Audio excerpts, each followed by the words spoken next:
A white lady. To what extent have there been others? I spent over 3 years thinking about this query as well as the identity of the lady in white. I had no idea what to do, that's all, until the day Mom managed to dislodge the pantry door. That is, to be fair, when we had purchased the home years previously, it needed some work, but we hadn't done any renovations. Mom was informed by the realtor that while we would have a pantry in principle, the previous owners had not even been able to open the door. We never really used the cupboard space, other than a few careless tugs at the knob since there was enough of it. But this was the day when Mom's drinking habit finally got out of control and exceeded the capacity of our fridge and cabinets. She needed a place to stash the remaining alcohol, and she accomplished the seemingly impossible with the willpower of an addict seeking a fix. She had raved that evening about how great it was to have a pantry.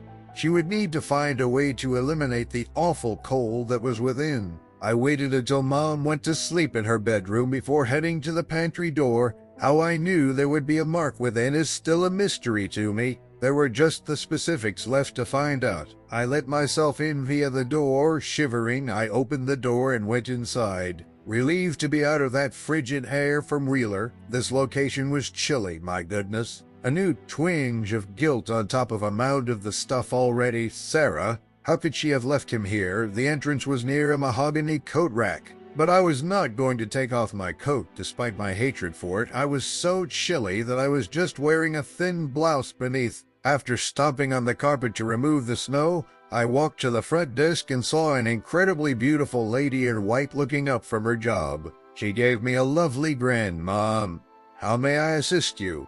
I spoke out, trying to project confidence in the hopes that it would improve my prospects. "To pick up my father, I've come here, Chadwick." Vernon, the woman's name tag was Edith, and she was still smiling, but her sweetness appeared to wane a little. "And you too?" "I'm his offspring, Geraldine." Edith took out a file by opening a drawer here. "It states that Sarah Trevor, a woman, put Vernon," I replied, trying not to seem contemptuous. "My sister? This is not how she should have dropped him here. I just learned about it," Edith murmured. "I'm sorry," but she didn't seem regretful at all. "However, your sister has already made a sizable payment to entrust your father to our care. I fear that only she or her spouse will be able to take him out." "How about if I gave you money?" I questioned, a hint of desperation in my voice. Of course, I had no money to pay, but just now I was dealing with more serious issues, Edith responded. "You don't understand here. There are established policies, rules, documentation. I can't simply allow anybody into my home and take one of my inhabitants at any time. I have no evidence at all that you are who you claim to be in an attempt to provide this lady with my ID. I fumbled in the ripped pocket of my coat for my wallet. However, I was missing it when I discovered that Dad was here. I had gone right away and hadn't even considered bringing anything. Can I lost my voice. At least let me see him. He'll know who I am. That's for sure." The remnants of Edith's grin vanished completely, and her once lovely face became awful as well. "I fear Vern will be unable to provide us with any information at all. What topic are you discussing?" "You will, of course. I'm not going anywhere till," with a hint of impatience Edith raised a hand to speak out. She started, but as soon as our eyes locked, her demeanor softened. She let out a deep sigh. "All right, fine, but there are several forms that you must complete." She indicated a room that was behind her. "There's an open closet back there. A shelf containing a few clipboards will be present. Take one of them and complete the forms on it." I sighed with relief, finding it hard to believe how fast Edith's mood had turned around. Undoubtedly startling, but not unpleasant.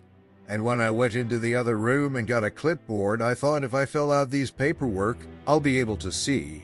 I felt a long, thin needle go into my neck, and all the muscles in my body tightened at once. I stumbled and fell backward, but my arms were immobile, and I was unable to stop myself. With a bang, my skull smacks against the wood as I strike the floor. As I lay there, I realized with horror that I was totally paralyzed. I had complete immobility. I felt Edith's fingers go beneath my armpits from behind. After dragging me across the floor, she violently laid me down. I couldn't tell whether it was blood or whatever else she had injected me with, but something was gently pouring out the hole in my neck.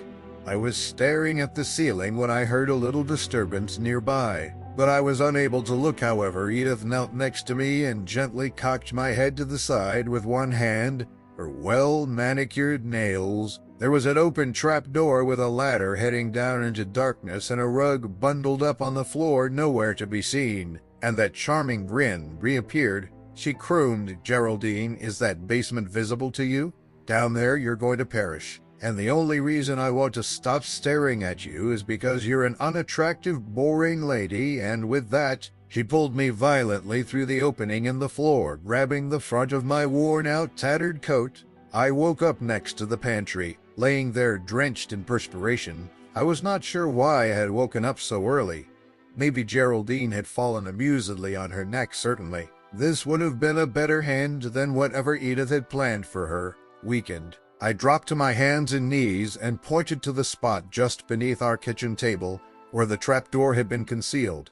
But now it was gone, replaced just by a level wooden floor. I scampered over to have a closer look. Certain wood boards had a slightly different tint and were older than the rest. Something used to be here, but it's gone now. I was ripped out of my reverie by the sound of Chuck moaning a few feet away from me at his usual location on the kitchen floor. Removing a building's basement's entrance would be simple, but removing the cellar itself would be more difficult, I discovered, and I was certain as the color of my own eyes, that under our kitchen floor lay a basement, and a collection of dusty bones that may still be wearing an old, frayed coat. There was another thing I knew. Next steps. What should I do?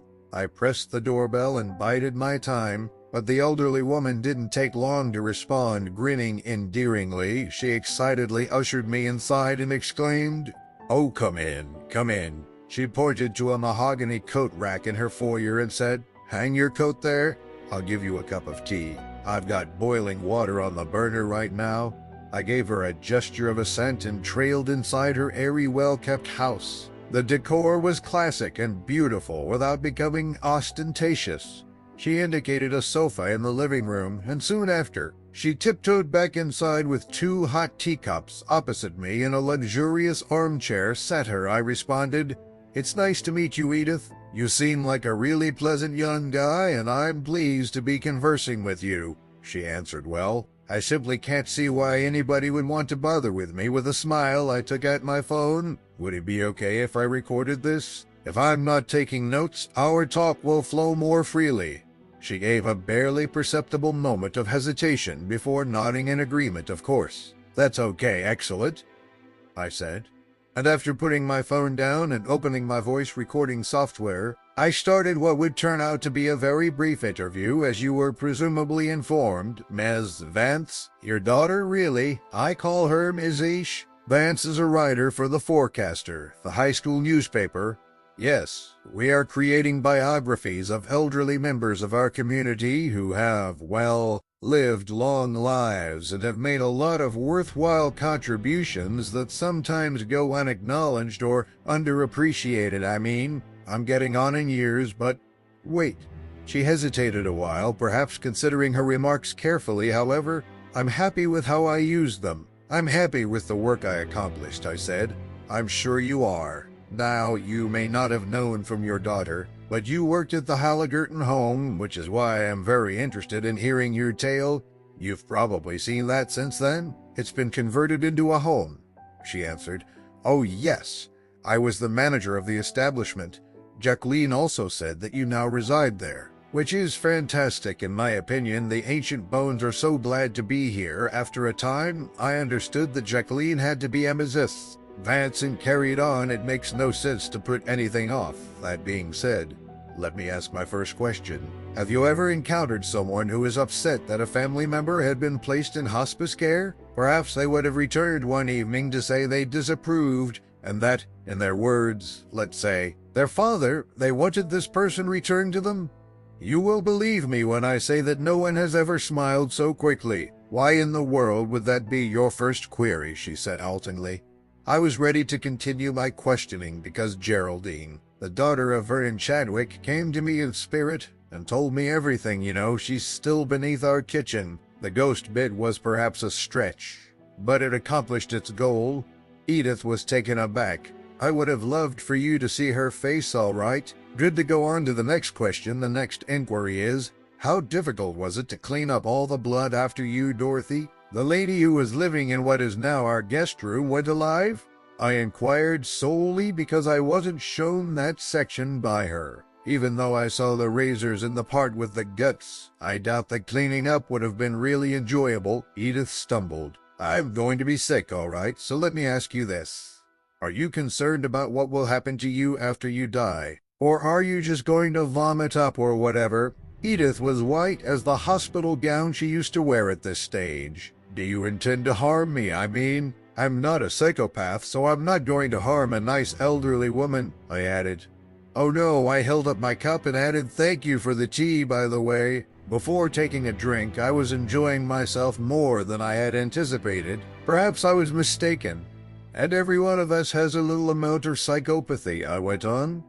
You're probably not going to last much longer anyway, so I don't even want to bring you to any kind of earthly justice. Given that it sounds like a lot of trouble, I would want to know whether you are aware that you will have to answer to them after you pass away, whom Edith got going. As if it were the most obvious thing in the world, I said. The people you unlived at Halliburton Home. They will be anticipating your arrival. You couldn't have expected to get away with it, could you? Edith responded, obviously startled.